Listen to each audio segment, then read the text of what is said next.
Venezuelans go to the polls on Sunday against a backdrop of hope and fear in a presidential election that could end 25 years of socialist rule if a free and fair vote is allowed. Opinion polls suggest that the president Nicolás Maduro, 61, who is seeking his third term, could be defeated by the opposition coalition candidate, retired diplomat Edmundo González Urrutia, 74. But experts warn that it is one thing for González to gain more votes, and another is for him to be announced as winner by the National Electoral Council, which is aligned with Maduro's government. Independent observers describe this election as the most arbitrary in recent years, even by the standards of an authoritarian regime that started with Maduro's predecessor, Hugo Chavez. Maduro has been in power since the death of his mentor, Chavez. He was narrowly elected that year, and his re-election in 2018 was widely dismissed as a sham. Irregularities in the current election range from barring candidacies and detaining opposition members to changing polling locations and preventing voters at home and abroad from registering. Establishing fair and free elections within an authoritarian regime is impossible, said Jesus Castellanos, a consultant at Electoral Transparency, an NGO.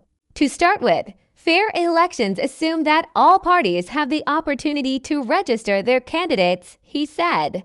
González was not the first choice for anti-Maduro activists. The opposition coalition's most prominent figure, former legislator Maria Corina Machado, 56, won the primary in October with more than 90% of the 2.3 meters votes. But she was barred from running by a senior court loyal to Maduro, as was her replacement, the academic Corina Yoris. Within days, the coalition made a new pick, and the soft-spoken retired diplomat González Urrutia was plunged onto the country's political front lines. Machado, a charismatic public speaker, has stayed on the campaign trail, crisscrossing the country to appear at rallies drawing thousands nationwide. Despite constant harassment by the authorities who have arrested dozens of opposition figures, including her own head of security, who was held for 24 hours, Maria Corina Machado has become a national sensation, said Ignacio Avalos, a director at the Venezuelan Electoral Observatory VEO, an independent group. We told our observers to attend every rally from all candidates. When they went to Machado's, they all agreed that it's a phenomenon that hadn't been seen since Chavez, he said. The government has denied accreditation for VEO, but some 700 volunteer observers will independently monitor the polling stations today. But there will be virtually no international monitoring. An Ann Carter Center observers have been allowed, but their roles will be limited. European Union observers were disinvited by Maduro, as were teams from countries whose governments have previously been seen as sympathetic to Maduro. Argentina's left-wing former president Alberto Fernandez said he was disinvited to go after saying that Maduro should accept the result if defeated. The Brazilian Electoral Court decided not to send observers after Maduro claimed that the elections in Brazil were not audited. Those comments were seen as a riposte to Luiz Inácio Lula da Silva, Brazil's president, who criticized Maduro for claiming Venezuela would fall into a bloodbath if the opposition wins. Castellanos said such threats are themselves a form of electoral violence.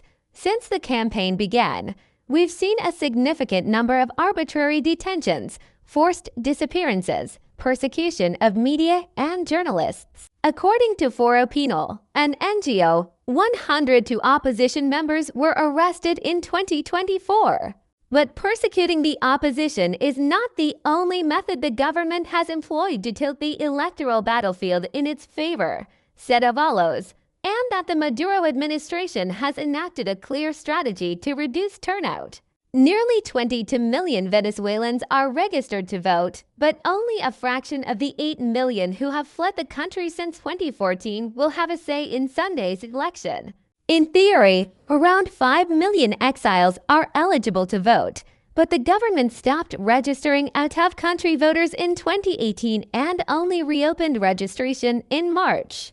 Since then, only about 500 people have been added to the 69,000 voters who had registered before 2018, rights groups say. Some traveled thousands of kilometers to the nearest Venezuelan embassy, but even that was no guarantee of success. Of all the people I spoke to, none who went to the embassy in Brasilia managed to update their voting information, said William Clavijo, 34, founder of the Ingo Venezuelans in Brazil, who has lived in Rio de Janeiro since 2024. He estimated that, of the 500 Venezuelans living in Brazil, only around 1,000 were able to vote. We know why the government has made no effort to ensure that people could participate. Most Venezuelans abroad had to leave due to the crisis or are victims of civil rights violations and would vote against Maduro, he said. Even within Venezuela, some voters have reportedly found that their polling stations have been unexpectedly moved, in some cases to other states. Opposition activists argue that such maneuvering is part of a strategy to suppress votes for González, who independent polls show with a lead of at least 20 percentage points over Maduro. Ballot papers will feature Maduro's picture 13 times, reflecting the number of parties he is representing. González will appear just once, another tactic to bamboozle voters, the opposition says. Despite all the challenges, those who want change are still hopeful. It feels like the first time in a long time that we've had a real hope, said Thebata Molina, a Venezuelan journalist who has lived in Spain since 2021 and attended a pro-change rally in Madrid last week. It's not just the people who've always been against the regime. There are a lot of people who were Chavistas for years who are now feeling hopeless and impatient for a drastic change that will improve things in Venezuela. Clavijo said many Venezuelans are already planning to return home if González succeeds. We simply want to live in a democratic country again. We want to feel once more that the country belongs to us, something we have never stopped feeling, but we want to recover it,